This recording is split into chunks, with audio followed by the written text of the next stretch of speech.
We're honored to have with us Lara Logan, the esteemed journalist with lots of experience in very delicate situations around the world. And she's been screaming for some time about what's going on with the Antifa movement inside the U.S. and the infiltration. And Lara, I just wanted to get your thoughts on it because when I saw this go down on TV, I thought about you and what your reaction is. Well, the first thing, that you notice is the patterns, Uh-huh. right? The patterns of behavior, because we've seen this so many times now, trying to get people to understand that while they may be out there protesting because their hearts are broken at listening to George Floyd plead for his life or whatever, Mhm. or whether they're so moved by racism. So, there were a lot of people who were very genuine in their motivation for going out on the streets. But Yeah. what I try to do from the beginnings on Fox Nation, so I'd done an hour-long film on Antifa and a lot of work outside of that.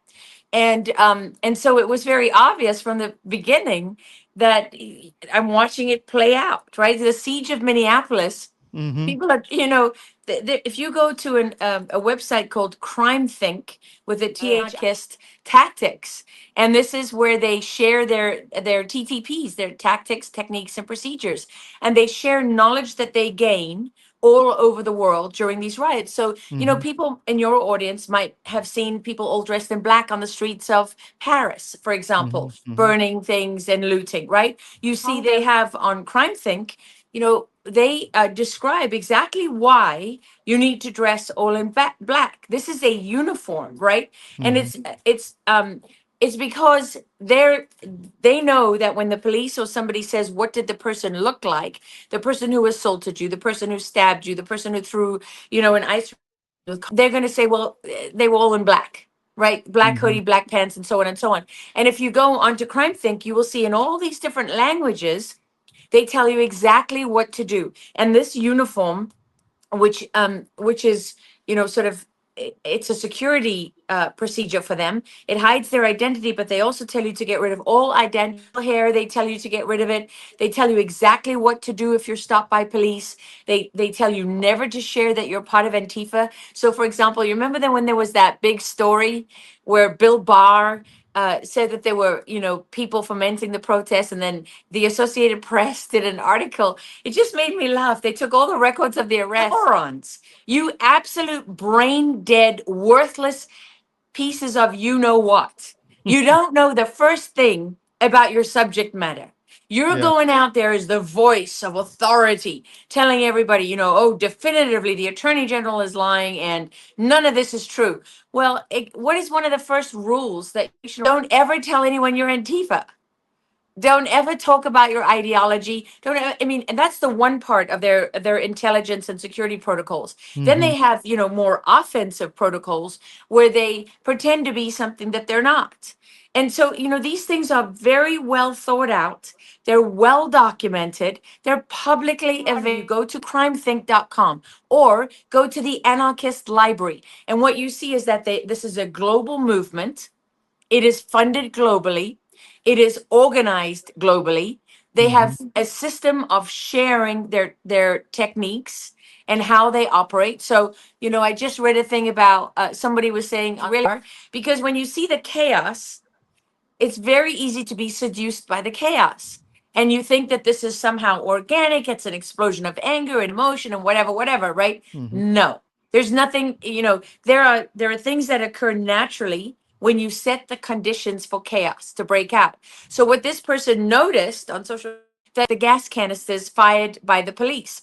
Well, this is a very important tactic that they have. It's called, well, what they use to describe and to teach the tactic to their followers is the phrase move like water, which Mm-hmm. was what became popular in Hong Kong during the riots there. And what it means is that when the police fire a gas canister, you're away from the gas, whatever direction that means, moving back, moving sideways. And they allow the squads of people who are trained, who are wearing gas masks, Mm-hmm. one of them will run in, the closest one will run in, pick up the canister, and hurl it back at the police. Mm-hmm. Right? And I this is saw that today. Yeah. and then what do they do though? That's not the end of it. What do? They move any ground. So like this is a very important tactic, because when, for example, you had, a bunch of federal protection services, FPS officers, federal security officers that were trapped inside the courthouse Hmm. in, I believe it was Portland, they would be trying to push the mob back, but they could never get them to go back because of this tactic of move that is identified, it is documented, and it is shared. And it shows you that this isn't a domestic terrorist movement. This is a global terrorist movement. Hmm. They share their techniques globally. And there's a whole bunch more I can tell you about them if you want. Well, sure. I saw that the bricks were being delivered again. That's part of it, right? I mean, and it's you Yeah. think we could dox those? You think we could find the money trail back to who's delivering all this if we really wanted to? I mean, there's surveillance cameras, all of it. Well, when I first heard about the bricks, I was a little Uh-huh. cautious because I Hmm. was like, that's too obvious, right? Hmm. I mean, Hmm. last time they were talking about the bricks, and the moment it was reported on social media that the piles of bricks were out there, I always remember this one young African American sergeant, soldier, and that was devastating to them because, at the time they were trying to make this a race riot, right? Yeah, And yeah. he was like, nah, nah, nah, nah, nah. Like, you see this? This is staged. This is Hmm. planned. Like, I've seen this before. And he used his experience in combat. So he was just a devastating eyewitness, Hmm. who really helped to, I think, destroy their ability to deploy that tactic during those. And so when I first heard about the breaks this time, I was like, oh, I'm always a little bit cautious about something that seems to affirm your existing sort of Sure, belief, makes right? sense. Well, But then when I saw the pictures of the pallets of bricks, and they were in the middle of nowhere. There was no construction site nearby because sometimes they mask it, right, by putting the hmm. bricks near a construction Hmm. municipality, I think it is in LA or in California, where they had a contract with ICE Hmm. to house detainees, and they canceled their contract. And it just so happens that on the street of that area was where there was somebody posted pallets of bricks in a totally unrelated post. So I was kind of connecting the chief talked about. He said they're taking these concrete blocks and they're breaking them up, Hmm. and they're handing out the rocks. So, they're the bricks are only one line of operation. Hmm. What you need to know is that they have squads. Like, for example, they have squads of human shields. So they feel nothing. Well, then the target is to recruit little, young black kids and have them as the human shields, or anyone who would be equally as sympathetic, because it has the benefit of reaffirming the narrative. And so they pay them $10, $20, whatever it happens to be, to be out there, and they hide behind these human shields. Well, they have squads that go out and loot. They loot goods that are literally for morale. So, they might raid a Target and get a whole bunch of Apple watches and, AirPods and that kind of thing, because they need Hmm. to boost the morale of riotism. Why do they need to do all of this? Because the average riot doesn't last more than, you're hard pushed to keep people rioting for 24 to 8 hours typically. And why? People have to go to their jobs. They got to go back to work. Even if they're so Hmm. passionate that they take a Friday off and they can riot all weekend long, on Monday they have to go back to work. So when you see these riots that go on for a long time, one of the biggest signs, I mean, you can speak to anyone in counterterrorism or law enforcement or, anything that's related to this will tell you, when you see these riots going on for a long period of time, of course, then what they've done on the left is get all these kids come out of college and they're trained just to be activists. And Yeah. so and they hire them just to be activists. So they have a cadre, right? They have a cadre of people who can perform the logistical functions that you need to keep these riots going. So there is a task and purpose for every day Hmm. that keeps kids going through the night. So whether that's amphetamines or cocaine or whatever it happens to be, you got to pump these kids full of drugs so they can keep going all night long. I mean, that was Wow. reported extensively in places like Chaz. Remember that Yeah. ridiculous Yeah. zone in Portland that they took over? Yeah, it was rife with drugs. So I'm amazed that they're trying to use the same tactics like in the media, this mostly peaceful protests kind of meme. Does that surprise you? Are they trying that again? Not one. No, that doesn't surprise me at all. And I tell Okay. you why. Three main Okay. reasons. Okay. Uh-huh. Number one, they're, these tactics are effective. Hmm. And even with our own military, the reason, they freak out when a guy goes on TV and says, this is how we got bin Laden, is because it's effective. So, what one special operator said to me once is he said, if they teach us to kill someone with a teaspoon, you're going to classify that. Because Hmm. if they find out, they're going to take all the teaspoons off the battlefield and then it's no Hmm. longer effective, right? So the Right. one thing is that once you figure out the most effective techniques, they're going to keep doing them because or exposure. They put these techniques out on the open internet, Hmm. online. You can go and read the anarchist library and see the connections and see the global conspiracy and see the global network and see, how it fits every definition of terrorism. And yet no one's done it. No one in law enforcement has gone after them for that. No one's charged them. Now, and legally, these organizations like MS-13 and Hmm. others that have been classified by the Trump administration as terrorist organizations, if you are assisting anyone who is a member of one of these terrorist organizations, you can now be charged with material support for Hmm. terrorism, right? And for a terrorist organization. So especially these, who are offering them people, information on how to evade ICE, or who are sharing information on ICE so that they're ineffective. I mean, now you're not just interfering with the law enforcement and the performance of their official duties, but you're aiding and abetting terrorists. So this is going to change. I mean, we haven't seen anybody charged like this yet, but I did see that sanctions. These people don't know what's potentially coming their way. The terrorist designation changes everything overnight. And then, Todd, the last reason I'm not surprised Hmm. is that their backs are against the wall. They're not doing Yes. this because they're in a position of strength. They're Yes. doing this because they don't have a whole lot of other options. And easy to and rioters and a lot of noise coming from the media, but it doesn't change the fact that they're not in the strong position right now. They're clawing that back. And I think these are, in many ways, doesn't mean they won't be effective, but they definitely are acts of desperation. How do you think this is going to play out? I mean, do you think Trump is, or the team, I say Trump, it's really the team, is going to apply the screws to this that needs to be done, or not? Are we going to get kind of wishy-washy, Cash Patel kind of stuff? What do you think? Well, if I had a crystal ball, if I was at those meetings in the White House, then Yeah. I could speak with authority on what's going to happen. I'll tell you what I'm hearing, okay? Hmm. And I'm only repeating this what I consider credible, who are Hmm. in a strong position.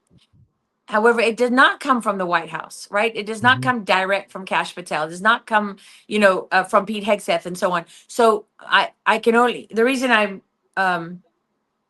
not going to go into too much detail Sure. is that I can't.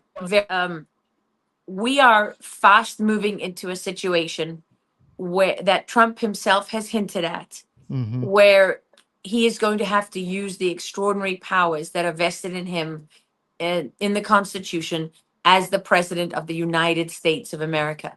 And for many, many years, Hollywood has done and isn't really a formidable figure. Your government doesn't care about you. That's why you need a medical emergency kit. It contains life-saving medications like ivermectin, Z-Pak, and antibiotics. Stock them before they block them.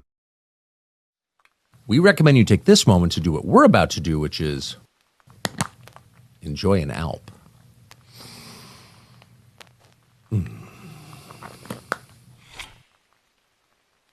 And I think that that is precisely because they don't want modern presidents to utilize the power that they have. Hmm. And what they've tried to convince us is that these bureaucrats who are not elected, these are the important people. These are the smart ones. You can get a or the dementia patient, Joe Biden, and it doesn't really matter because the grown-ups are running things, right?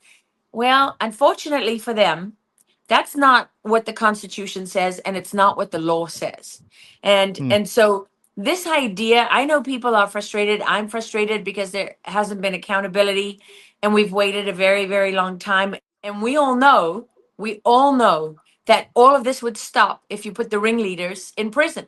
Sure. If you went after John Brennan, Victoria Nuland, Nicholas Burns, James Clapper, Huma Abedin, the Clintons, the Obamas, if you went all the Norm Eisens, who's running the judicial coup, Yeah. if you went after all of these, the rare.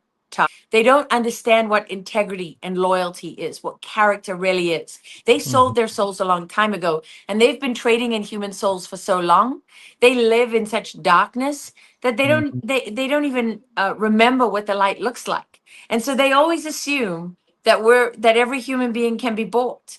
And Yes. when can't be Flint, and so people now are frustrated and they're being critical, but it would be, to me, it would be the height of arrogance to think that, Donald Trump gets to the White House not once but twice against all the odds, and he got there by being reckless, careless, Hmm. so arrogant that he doesn't know how to course correct. I mean, I just think that they would be crazy to believe that. And so what I would look at very closely is the timing Hmm. of the 250th anniversary of the birthday of the Army, which is happening on Saturday, June 14th, right? Yes. Yes. Well, I would look very closely at the timing of Yeah. this day of mass protest because it seems to be coinciding with this big military Ah. festivities in Washington, D.C. Who's targeting who? Is the day of mass protest planned to draw attention and fire away from the birthday of the Army? Because from the sounds of what the administration has planned, we've never seen a military parade on this scale in our lifetimes. And that is, that's going to put, and it's certainly going to be a massive show of military force. And And I I heard some find of that those vehicles were being shipped elsewhere, not just DC. Have you heard anything like that? I did. I have heard Yeah. something like that. I haven't Uh-huh. confirmed it, but Yeah. yes, I have heard that kind of thing. And so I find it very interesting that you have this. If I had a nickel for every time I'd been told to expect arrests, I'd be a very wealthy woman. So I'm not going to put myself out there and say, oh, we're going to see this happening and we're going to see that happening. But I would say to people that I know there are some significant investigations underway, and I would urge people to think about this. We're in an undeclared war. Hmm. So it's without a doubt, it's a war. Our borders have already been invaded. There's over 300 uniformed members of the Chinese People's Liberation Army have come in, according to intelligence who've tracked them. We have the cartels, which have this country before that, but the scale at which they have, we have, masses increase in the number of terrorists that have entered the country. You'd be nuts to think that there weren't hackers and spies and everything that comes along with it. So we've already been invaded. We know the Chinese are waging unrestricted warfare, buying up land, filling our streets with drugs, so are the cartels, and so on and so on and so on. Be covert war because no one has declared war on anybody else. So when you're in a covert war, if the whole nation could see your tactics and they knew what you were doing, you wouldn't be very effective. In fact, you would fail. Yeah. So I would just say to people, look for the other signs. I'm not saying sit back, trust the plan, get off your butts, be more vocal than ever, and understand that nobody can do this alone. If you want to dismantle financial networks that have dominated the world for more than a century, you're going to need every single American paying attention and out of their seats. And, for people like you and me, for us to survive and our voices to be, if you want whistleblowers to come forward, you need to make sure that you're paying attention to what they say and that they're protected. Yes. If you want arrests, you need to show that when they're out there arresting people and they're being attacked with bricks and industrial grade fireworks and mobs of people obstructing them, that standby comes out and threatens ICE agents and says, we will find you, we will find out who you are, and we will find where you are. I mean, they're threatening Americans. So if I'm not hearing, enough outrage I in agree. order to make those tactics unworkable, that's the measure for me. I'm not saying that people haven't spoken. Warders going up to the ICE facility on Sunday, people were rightly cheering the guy who said, speak to the PAO and close the door. Because these people are, I mean, Maxine Waters is so corrupt. She doesn't have, I mean, an honest bone left in her body. Completely infiltrated in the soul level. I have one more question for you. One of our colleagues that we know mutually, George Eliason, reported years ago that there were a lot of foreign entities in this Antifa infiltration. Do you see evidence of that still today? I mean, he was talking about Ukrainians being brought in by John Brennan years ago to set this all up in Seattle and elsewhere. Yes. I mean, of course, there are international links just by the fact that they share their tactics internationally. If you think information sharing, right, that's treason with people around the world. But they do it in a public forum and they pretend that I'm just doing a podcast series on how we took out down the siege of the police station in Minneapolis, right? So they try to, wrap it up in a nice little bow and pretend that it's not what it is. But anyone and not just that, you're training each other. I mean, that's training. And we know, for example, that there are many universities where these professors flourish. I mean, I did a story with a police officer. He was more than a police officer. He was very high level, but he did surveillance. I mean, where a number of professors were recruiting kids and they were bringing them into bookshops. There's one set of bookshops called like the Slingshot Collective.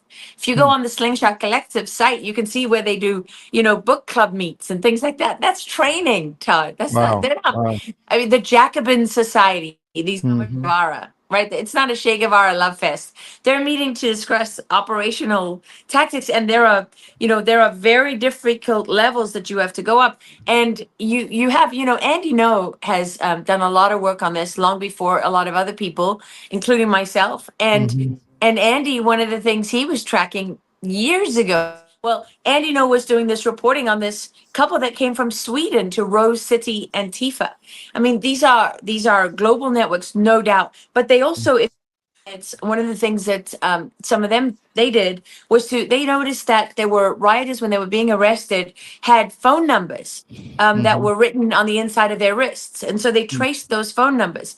And where did they go? Well, they went to NGOs like the National Lawyers Guild, Of course. right? And so then you start to look at this network, the National Lawyers Congress, during the trials of communists I think it was the 1950s, when we had the whole purge, right, of the communists in the U.S. government. And Hollywood has forever told us that was a crazy time in U.S. history. There were no communists there. It was, it was tyranny run wild in the United States. We ruined lives in Hollywood. If you go back and look at the recordings of those people on the floor of Congress, you will actually hear people like the number 2 at the Pentagon say, "I am an avowed communist." And who's to his left and who's to his right? Well, the National Lawyers Guild, they got a lawyer. And the ACLU, they got another lawyer. And what happened after the McCarthy era trials? That hosted those hearings in the McCarthy era? And then when they were done with that, what did they do? They dismantled the committee. And then when they were done with that, what did they do? They removed all the teeth from the legislation that governed really domestic and internal threats. And so that's why when in the Trump first term, removed in the 50s, between the ACLU and the National Lawyers Guild, they had made sure that we had no mechanism for addressing internal security threats. So when you look at that and you look at these organizations, who are they? You've got the Sunrise Movement, the Tides Foundation, the Knight Foundation, the Ford Foundation, the Open Society Foundation. I mean, it's the NGO industrial in 120 countries. 120 countries. And then you've got the Animal Rights Federation and the this and the that. And they're all global organizations. So if you think money isn't coming from the CCP and you think money isn't coming from, globally, that they're not laundering money through this network of NGOs, then you just don't understand how this works. Yeah, and a lot of that's being run through Ukraine also, which is a whole nother issue. But Laura, thanks. We've got a little bit of a comms problem, but we'll make this work. But thank you for coming on. Is there anything else you want to get out? I would say, are people looking to June 14th? I think probably the most important thing to say is that don't take the bait. Don't be goaded into it seems like this is what they want. I mean, wasn't there that stupid movie Civil War that came out a few years ago? Programming, yes. Yes. And that's what they want. They want a civil war. They want an excuse. I wouldn't be surprised if you saw Trump use some extraordinary powers vested in him. I wouldn't be surprised if I saw that the military had. But when you see something happening, if you see that, take a breath. Take a breath and then try to see past the headlines and past the superficial. Think about who stands to gain. That's one of the most important things. Who stands to gain and who stands to lose? Because when we're divided, very easy to see. Life is not difficult. And so I would just urge people, don't take the bait, don't walk into a trap, be smart, take a breath, but be relentless. Do not be afraid and do not be silent. Well, that's why free media is so important. But I really appreciate your time, Laura. Thank you very much this evening, and we'll talk to you again soon.